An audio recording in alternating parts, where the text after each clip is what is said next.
Hey guys, shocking news. FedEx actually delivered something early.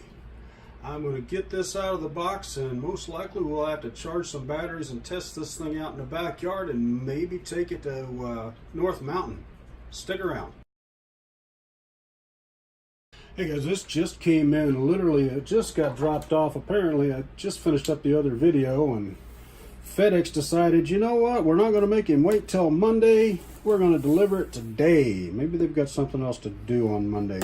Anyway, this is going to be absolutely the first opening on this box. I got the one in green because my other two deadbolts are green. I kind of like the red one, but sticking with continuity, I figured green would be the better choice for me. That is a pretty cool little package. And yep, there's no foams in there. We'll get that out in just a second. Of course, there's the charger for the USB right there, and the 4 batteries for the controller.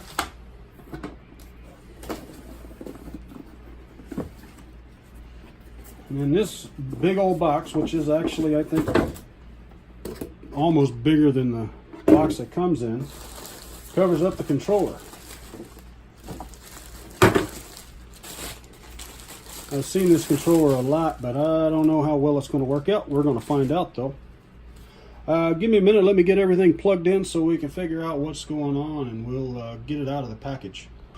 All right, we got everything out of the packaging and everything. The controller is actually pretty neat. I'm not really sure why it has this big old base on it, because everything goes in more like a power tool kind of a slide design, so we'll get that put in just a minute.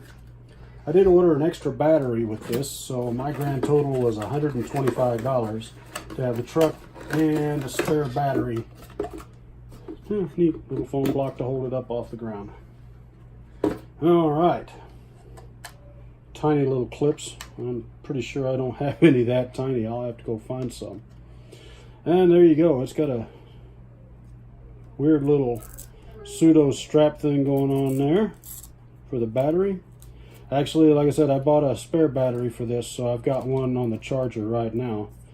It's got the regular regular balance lead there, and one of those tiny little connectors on the end there as well. I'm pretty sure I've got a charge lead for that for my bigger charger, but there you go, big old 350 milliamp 2S 7.4. It says it's a 30C. We'll find out. It feels a little odd on that end. It's not quite a flat pack. It's got the extra electronics on this end of it, I'm guessing. But no big deal there. It'll be fine, I'm sure.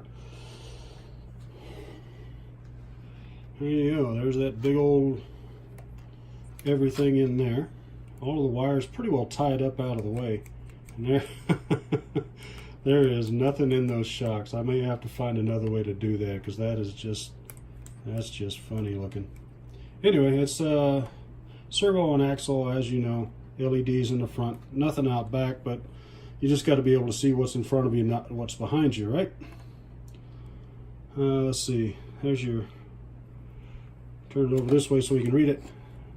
It's your brakes, your secondary LED, your LEDs, your auxiliary channel, channel 2, and steering on-off switches right there on the side. All of this stuff is on this little bitty plate. But enough of all of that. We're going to get a battery charged up for this thing. We're going to take it out in the backyard, put it on the rocks, and see what kind of fun we can have with it. Well, if you decide to go on a longer trail run and you still want to take it with you, you just mount it up like that. A couple of bungee cords. Looks fine. I'm sure it'll crawl just fine that way too. There's no added weight there at all.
Anyway, guys, this thing actually does perform pretty well. It's amazing just how strong that little tiny servo in there is. I took it out on the rocks. It's got plenty of torque to climb over just about anything.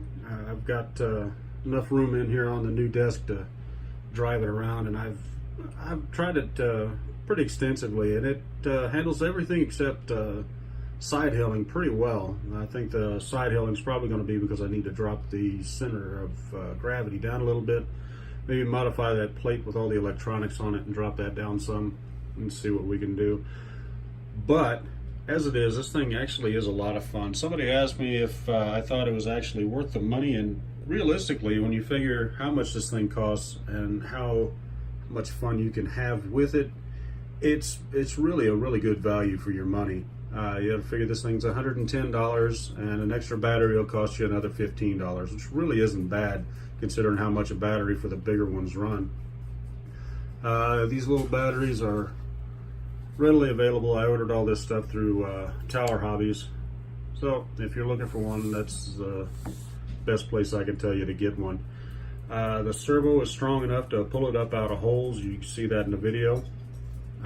It's got plenty enough torque to get around on. It can push things around pretty easily. And right now I'm printing out another body for it because I really just think I want to change the body just to see if I can do it. When I do, I will let you guys know about that. Anyway, thanks for watching, guys. Like, subscribe, all of that stuff. See you later.